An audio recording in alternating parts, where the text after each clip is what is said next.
All right, we continue our Game 1 news conference of the NCAA Knoxville Regional. We are joined by head coach Jordan Bishel, center fielder Derek Pitts, and designated hitter Landon Viderick.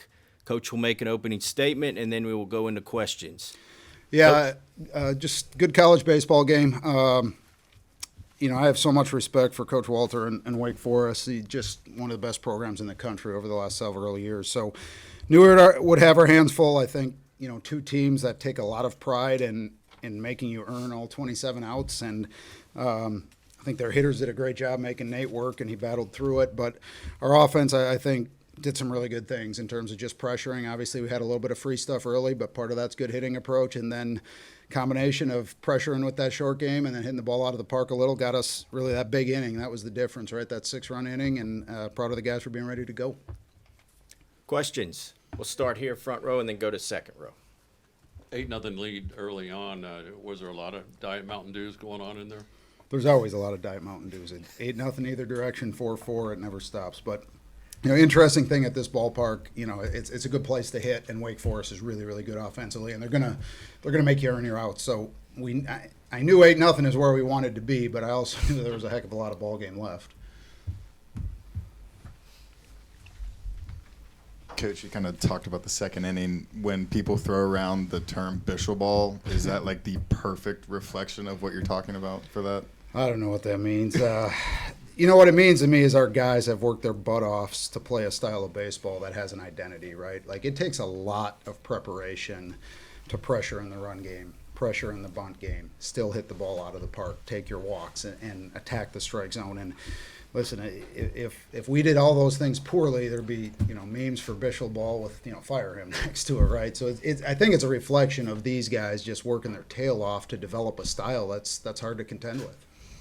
Coach, Nate struggled there in the second inning, like you mentioned. Talk about the gutsy performance for him, really, as a sophomore, to come in there and settle down in a big stage like this, especially for the first time in his career. Yeah, he's really grown up, and helped him. He pitched a lot as a freshman, was in that rotation, and he just keeps getting better. And he's his stats aren't going to jump off the page right now, but when he pitches, we usually win, and that's a good thing to do, right? And that was gutsy. He was at 59 pitches, 40-pitch inning.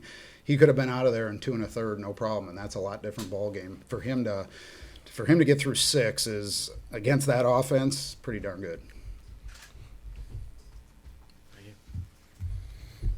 How about your young freshman, the first two guys to bang it out to right center? Yeah, in a perfect world, you get to keep them, but you never know. Yeah, they're not going anywhere. These guys love being Bearcats. We knew when we recruited them they're going to be good players for us. We also had a lot of older good players that beat them out for playing time early in the season. But when that door opened for both Derek and Quentin, they've run right through that thing, which doesn't surprise me at all. They prepare so well, they listen, they're coachable, and they're athletes that are good baseball players. So, and I think it's also a reflection of their teammates. Their teammates pulling them along, making sure they feel welcome, making sure they know, hey, keep getting ready when the opportunity comes.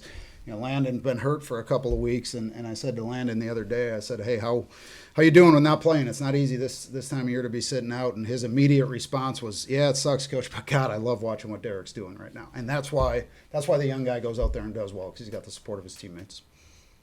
And then Landon, obviously, Coach just mentioned you were out with the injury. First game back, what does it mean for you to be on this stage, being from Cincinnati, and what does it mean for the local recruits within this program about showcasing what Cincinnati baseball is all about? I think it's really good. It's been a long time since, Cincinnati, especially Bearcat baseball, has had a team that's going out on national stage and performing. I just think it's a really good thing. And, all the recruits, all the guys that coaches are recruiting, it's just something that they can look at and know what to expect come the future out of Bearcats baseball. Derek, on that homer to right, was that – I could only imagine what that would feel like doing that in a regional. Was that like a top 2, top 3 moment of your baseball career so far? Yeah, that's number one.